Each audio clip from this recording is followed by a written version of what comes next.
Olá, oitavo ano. Tudo bem? Vamos dar continuidade às nossas aulas. O tema de hoje é imperialismo no século XIX. Vamos lá, então. O imperialismo pode ser definido como uma política de dominação exploratória nos âmbitos sociais, econômicos, políticos, cultural das poderosas nações dos países da Europa sobre vários países do mundo. Deste modo, essas nações europeias invadiram e ocuparam muitos territórios apenas com finalidade de expandir suas economias industriais. Então vamos lá entender um pouco mais sobre isso.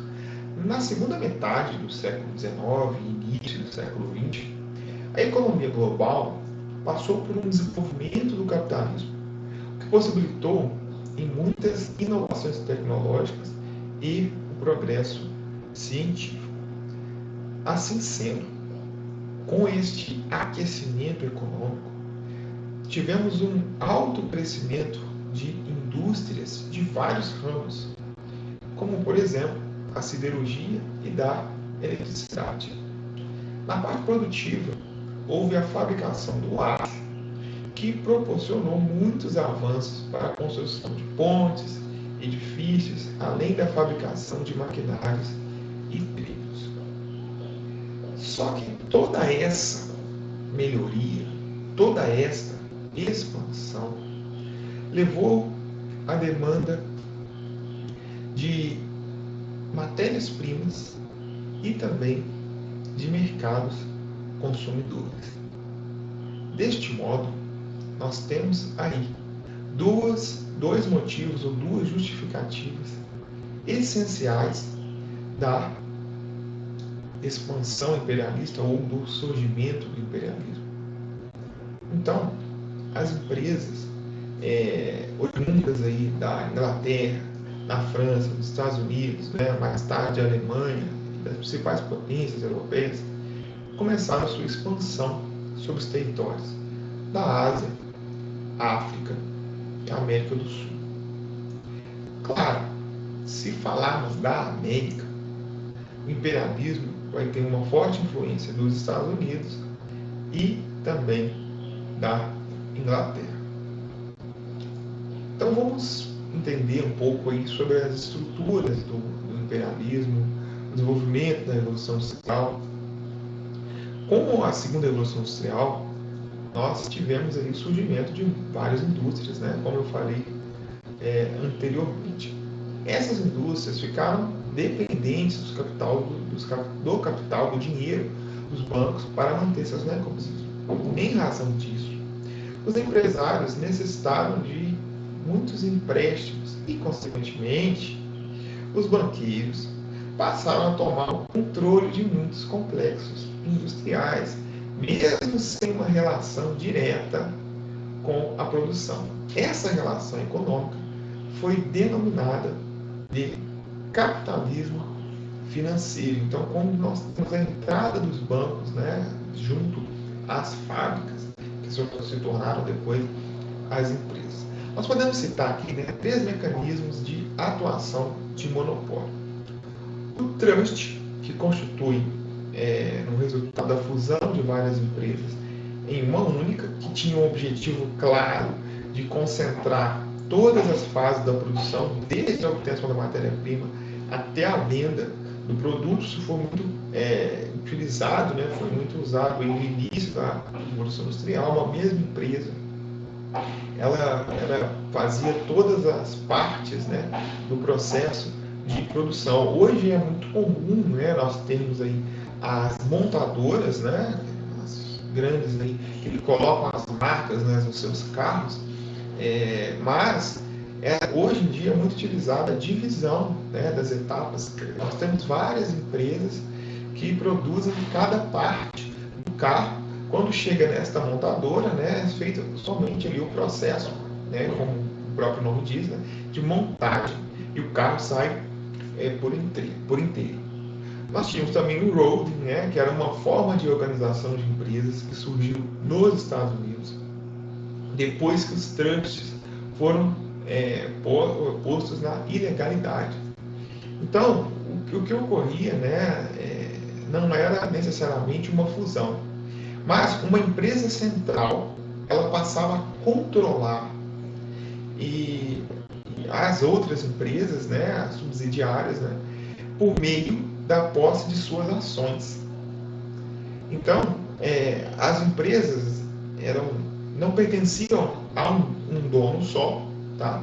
Mas o que ocorria é que grandes empresas compravam as ações dessas outras, tá? Então isso era chamado então de ruling. Na prática, né, como você detém muitas ações, você acaba tendo um controle sobre essa outra empresa, ok? Você é um acionista.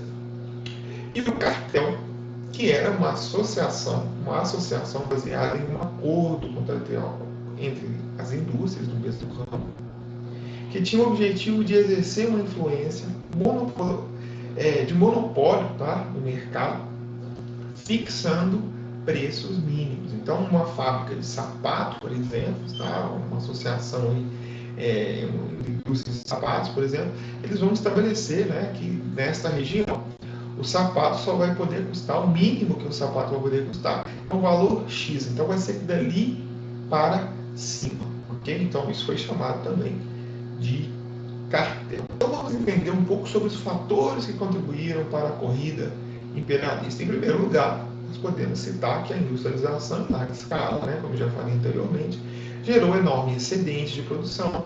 E mesmo com o crescimento da população, o mercado europeu ficou saturado, provocando a partir de 1873 uma série de crises cíclicas, né, de superprodução. Daí a necessidade de obtenção de novos mercados consumidores, ok?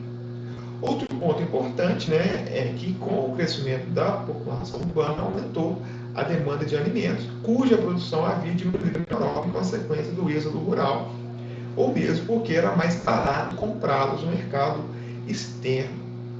Ainda assim, os países industrializados precisavam garantir mercados fornecedores de gêneros agrícolas. E um outro ponto, né, importante é que os excedentes populacionais europeus foram deslocados para outras regiões a fim de reduzir os graves problemas sociais internos. Então, é só lembrando, né, que durante o século XIX, nós tivemos a Primavera dos Povos, né, um momento de muita revolta, de manifestações, né, a classe trabalhadora. Então, quando um país, né, uma potência, ela acaba tendo sua influência imperialista em uma região, ela pode enviar para lá essas pessoas, né, ao mesmo tempo que ela dá oportunidade para essas pessoas terem melhores condições de vida, ela também acaba diminuindo aí os problemas sociais internos de cada país. Então vamos entender um pouco sobre as ideologias imperialistas agora. Quando um país, né, europeu, quando uma potência europeia iria dominar regiões na África e na Ásia, eles usaram as justificativas ideológicas, né? Então, sobre os argumentos, né, por exemplo, de civilizar, tá, as outras nações, nós tivemos nesse período, né, do século XIX o chamado darwinismo social, tá, que a grosso modo, né, dizia que a Europa, por ser mais evoluída que as outras nações, né, essas nações como a Ásia e a África, por exemplo, cabia, né, aos europeus a missão civilizatória, levar a civilização a esses povos selvagens, né, com suas religiões. E os europeus eram um modelo padrão a ser seguido. Então, eles tinham uma missão civilizatória, então levar a civilização, o progresso, a religião europeia para esses povos. Então, a grosso modo, né, pessoal, o que nós podemos entender aqui nesse contexto é que os europeus estavam falando que estavam fazendo um favor, tá? Um favor para esses povos, né? Pois eles estavam levando o que havia de melhor, o progresso, a ciência, a religião e a cultura para esses povos, ok? Então, claro, né, isso tem aí um tom de uma visão etnocêntrica, né? A ideia de uma civilização superior à outra, tá? O racismo, né? Com tudo isso está aí, né? Podemos dizer, não implícito, mas explícito, né? Nesse discurso, nessa narrativa imperialista. Então vamos entender um pouco sobre os tipos de imperialismo. Nós tínhamos a colônia, tá? Que ocorria quando um território era dominado pelo Estado imperialista e esse impunha um novo governo. Exemplo, se a Inglaterra dominasse uma região na África, né, se fosse em forma de colônia, por exemplo, ela iria colocar o seu próprio governante lá. O protetorado ocorria quando o Estado imperialista se considerava responsável pela proteção da área e, em troca, exigia que os governantes locais se submetessem a dirigentes do Estado imperialista. O governo local era mantido, mas esse governo local era como se fosse aí um subalterno, né? Não era nem como se fosse, era sim um subalterno de uma potência imperialista. E tínhamos a área de influência que ocorria quando os estados imperialistas conseguiam obter alguma vantagem através de acordos bem vantajosos aí às potências imperialistas. Vamos entender um pouco a diferença sobre colonialismo e o neocolonialismo. O colonialismo sugere, né, quando há um controle político abarcando a incorporação do território e a perda da soberania pela força militar. Já o imperialismo é quando há o domínio, né, exercido tanto do ponto de vista formal quanto informal, direto ou indiretamente, porém com o mesmo resultado, que é o controle político e econômico da região. Temos um quadro aqui abaixo que eles tem uma forma mais clara aí para vocês entenderem, tá? Então, o colonialismo, estamos referindo ao período do século XVI ao XVII, tá? Ele ocorreu na América, tá? A América Espanhola, a América Portuguesa, ok? Indonésia, né? Mais ao norte, tá? E os países, né, que atuaram, os colonizadores, eram Espanha, Portugal, Inglaterra, França e Holanda, né? Os holandeses conseguiram também, né, algumas regiões, né, invadiram, tal, não respeitaram o Tratado de Tordesilhas. E a política econômica era o mercantilismo, né? Era o capital comercial ali, a colônia servia para abastecer a metrópole, em busca de ouro e prata. Também tivemos aí o cultivo, né, de gêneros agrícolas, como a monocultura, né, enfim. Os objetivos: especiarias, tá? Metais preciosos, busca de matérias-primas e os produtos manufaturados, como eu acabei de falar, e utilizavam a mão de obra escrava na maioria africana. Vamos passar agora para o neocolonialismo, tá? Então, esse imperialismo, o período do século XIX até ali meados dos anos do século XX, ok? Áreas de atuação: Ásia e África, e os países colonizadores: Inglaterra, França, Bélgica, Holanda, Alemanha, Itália, Estados Unidos e Japão.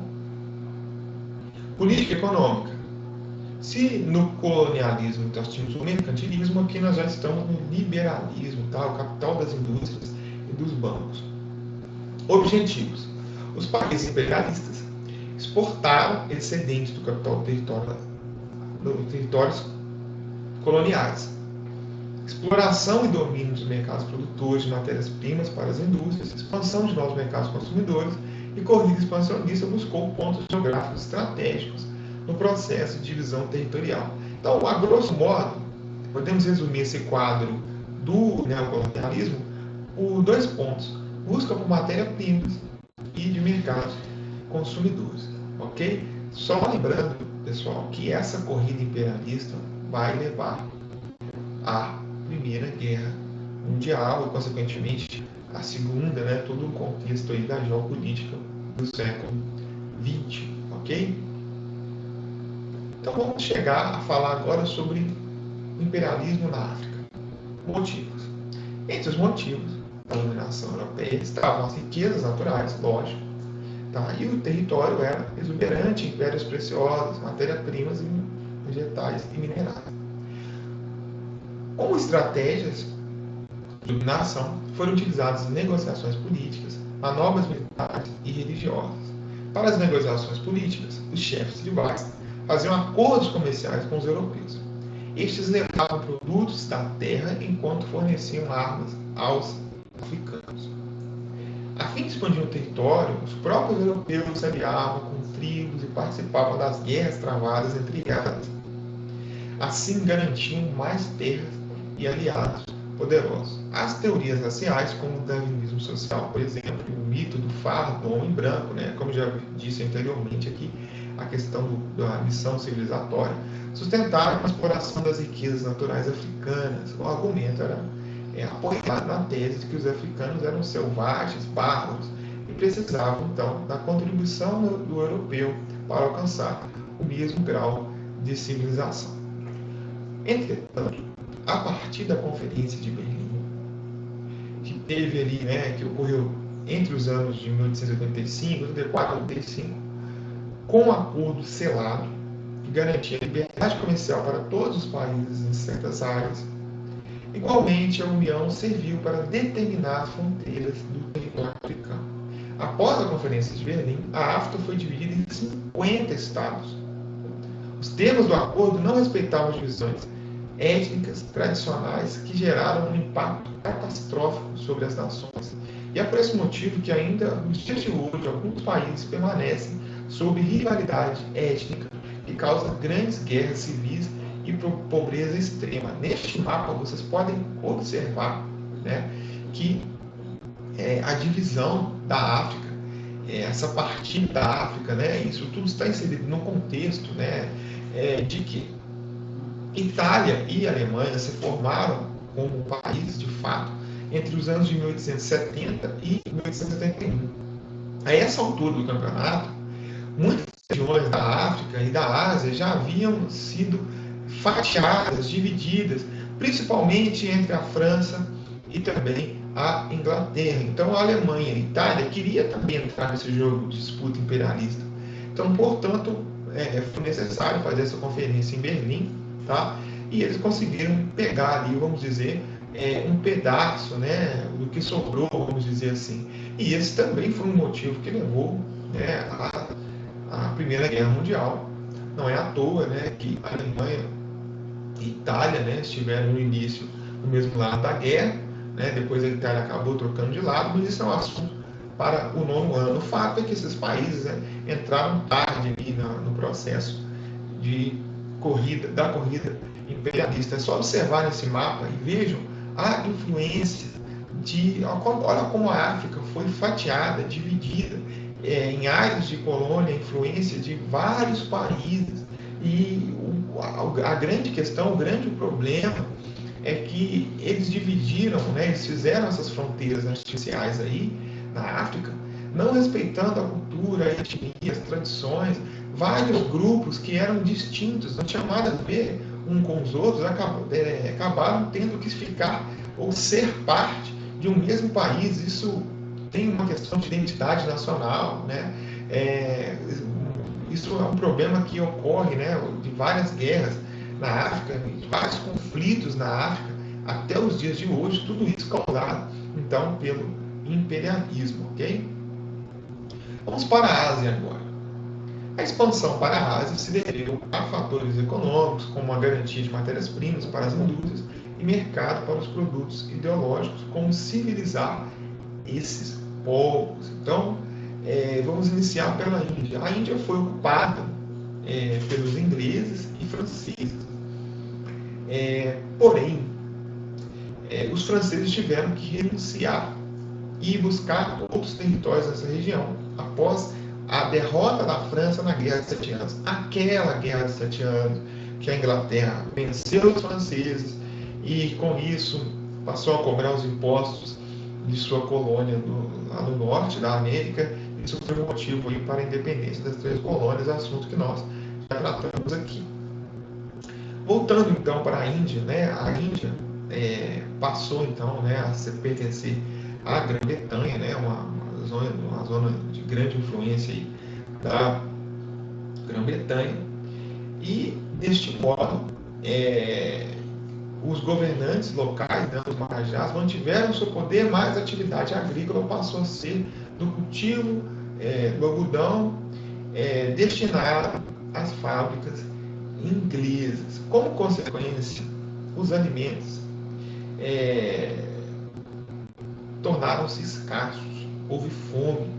E essa situação, aliada às crescentes medidas discriminatórias impostas pelas autoridades britânicas, levaram aí a famosa revolta dos Cipayos, ocorrida no ano de 1857. Mas os indianos foram derrotados e, como consequência, os ingleses passaram a exercer um domínio mais forte sobre essa região. Nomearam um vice-rei pelo parlamento inglês, que considerava a autoridade suprema na Índia.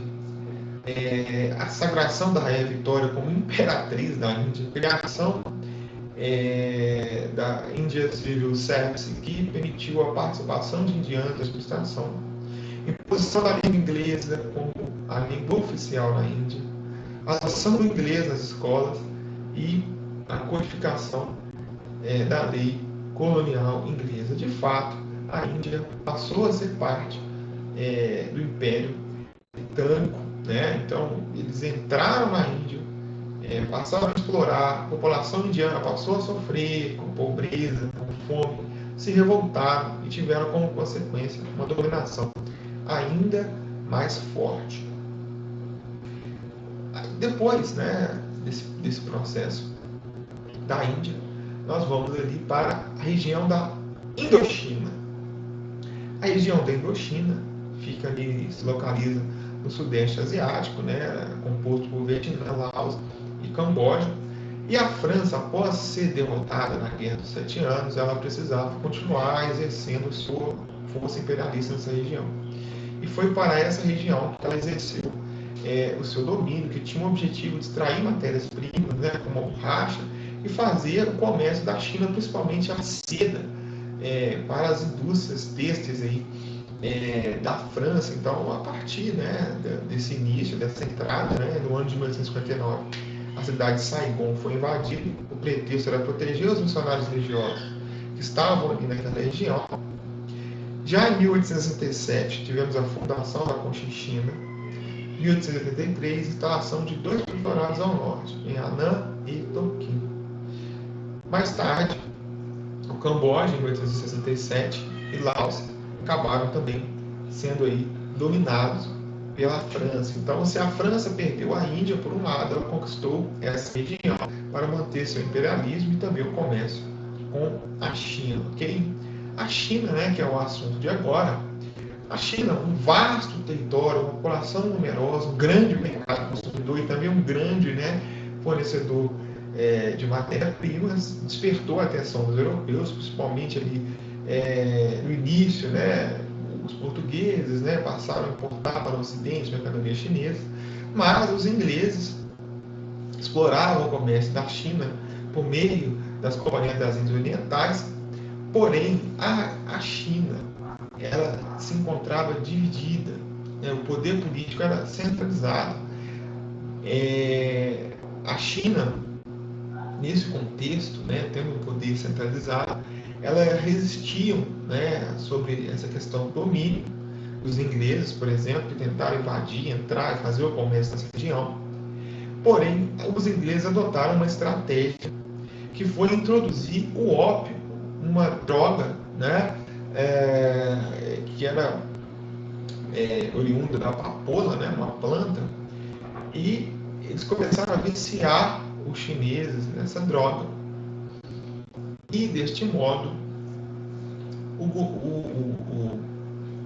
governo chinês, né, ele tentou, ele opunha-se, né, veementemente à aquisição e consumo do ópio. Em 1869, adotou medidas energéticas, enérgicas, melhor dizendo, né, não energéticas, medidas enérgicas, mais fortes, né, para coibi-lo, né, tal atitude. E isso acabou levando a um conflito entre a China e a Inglaterra, conhecida como a Guerra do Ópio, que foi vencida pelos ingleses e, como consequência, a China teve que abrir 5 portos ao comércio externo, entregar a ilha de Hong Kong aos ingleses, comprometer-se a pagar uma alta indenização de guerra e aceitar que o princípio da extraterritorialidade fosse aplicado aos ingleses. Mais tarde, tivemos outro tratado, o Tratado de Pequim, e a abertura de mais 11 11 portos. A China passou a ser uma região, um país dividido em zonas de influência entre as principais potências imperialistas.